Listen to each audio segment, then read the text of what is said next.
իրականությունը եւ եթե իրականությունն ասելը ձեզ մոտ այդպեսի կարում է ձևավորում կամ շատ էլի նյարդայնացնում, ես չեմ պատրաստվում դրա պատճառով իրականությունը չներկայացնել, թե խնդիրները։ Տիկին նախարար Նարեկ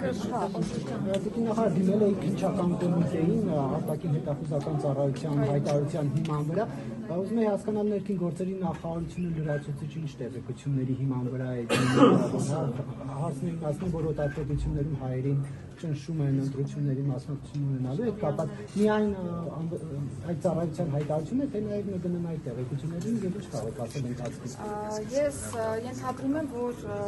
միգուցե քննչական կոմիտեի հայտարարությունը ամբողջովին չեք դիտարկել այս մասով, որովհետև երբ որ արտաքին հետախուզության ծառայությունը հանդես եկավ հայտարարությամբ, բնականաբար ներքին գործերի նախարարության ոստիկանությունը իրականացրել է ստուգողական որոշակի աշխատանքներ եւ փաստական տվյալներ են նաեւ որոշակի ձեռք բերել եւ եթե կարդաք քննչական կոմիտեի հաղորդագրությունը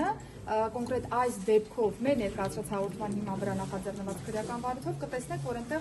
մի փոքր ավելի ճշգրտումներ կան ներկայացված, թե Հայաստանի Հանրապետության քաղաքական դաշտում գործունեություն ծավալող կուսակցությունների, թե կուսակցության ներկայացուցիչների եւ թե նաեւ այլ դերակատարների օժանդակության process-ը կազմակերպելու այս պայծրությամբ այլ տվյալ հայտնել չեմ կարող։ Խնդրում եմ հետևել քննչական կոմիտեի հաղորդագրություններին, խնդրում եմ հետևել քննչական կոմիտեի հաղորդագրություններին, որպեսզի պատկերն ավելի պարզվի։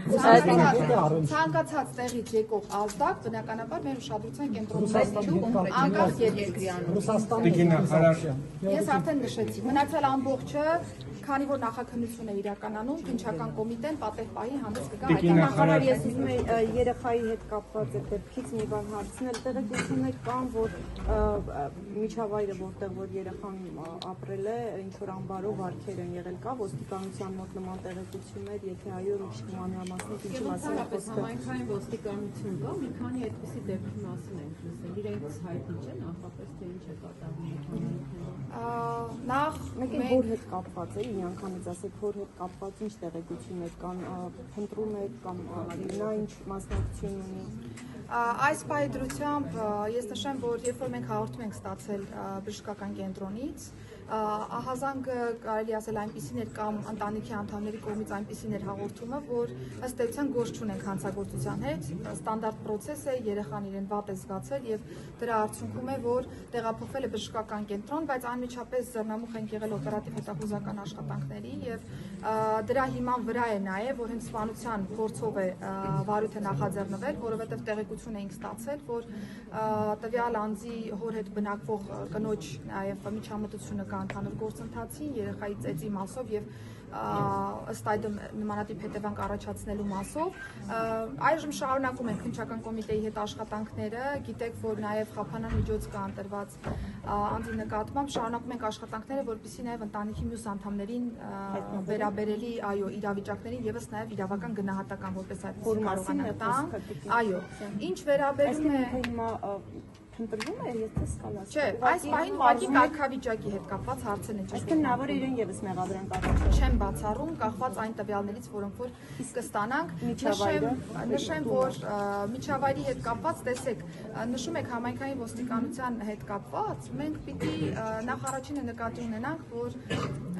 մեր երեխայի իրավունքների պաշտպանության այն նոր համակարգը, որ ենք դրել, այն տրամաբանությամբ է, որ առաջին ինֆորմացիա ստացողը որպես այդպեսին չպիտի լինի ոստիկանություն։ Այսինքն ազդակը պիտի գա համայնքից, ազդակը պիտի գա այնտեղի սոցիալական ծառայողներից եւ մնացյալից։ Ես վստահ եմ, որ նաեւ գործընկերներն են այս հարցը դիտարկում, նաեւ իրենց իրավասության տիրույթում, որ հասկանան եղել է ազդակ օբյեկտիվորեն, թե չի եղել ազդակ նմանատիպ իրավիճակի։ Ես էլ մեր մասով համայնքային ոստիկանների կտորով եմ դիտարկում իրավիճակը, որպեսզի հասկանանք հնարավոր է այդպիսի տեղեկատվություն մեր գործիքակազմի տեսանկյունից այո ստանալ թե ոչ, եւ եթե որևէ խախտում հայտնաբերի այս դեպքում ին պատասխանատվության տիրույթում, այսինքն ոստիկանի աշխատանքի մասով, բնականաբար այս պահի դրությամբ այդ մասով ինչ ասացիք, ինչ որ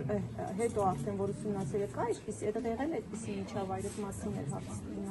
Հիմա շարունակում ենք մեր ուսումնասիրությունները, թույլ տվեք ավել բան չհարայնացնել, որովհետև նաև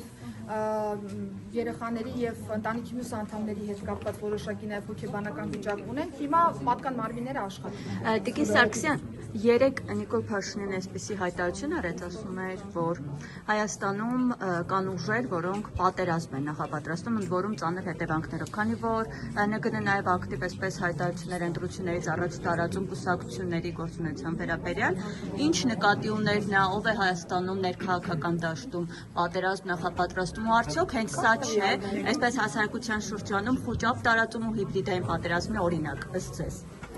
Որևէ խոճապի մասին խոսք չկա, վարչապետը փաստական առումով անդրադառնում է այն խոսույթին, որ ըստ էության կա այս պայծրությամբ քաղաքական դաշտում եւ քաղաքական արձագանք է նաեւ տալիս որպես երկրի ղեկավար եւ նշեմ, որ եթե այլ հանցագործության տարերի հետ կապված հարցեր առաջանան, բնականաբար Փաստորեն չկա։ Բայց որ ուժն է, որ ասել է, որ մենք կողմ ենք պատերազմի, ամեն դեպքում ինձ թվում է այստեղ լրագրողները կասեն, որ հետևում եք լրատվական դաշտին եւ վստահ եք, որ շատ ուժեր, այնպիսի մտքեր եւ այնպիսի հայտարարություններ են նաեւ հնչեցնում, որոնք այո, հակադարձում են հաստատված խաղաղությանը եւ կարող է նմանատիպ քաղաքական ռեակցիա լինել երկրի վնասի։ Միայն քաղաքական հայտարարություններ են դրանք։ Որ կա նմանատիպ ազդակ, վարչապետը տվել է քաղաքական գնահատական եւ իրավապահ համակարգը հանցագործության կոնկրետ տարերի դեպքում կտա արդեն նաեւ իրավական։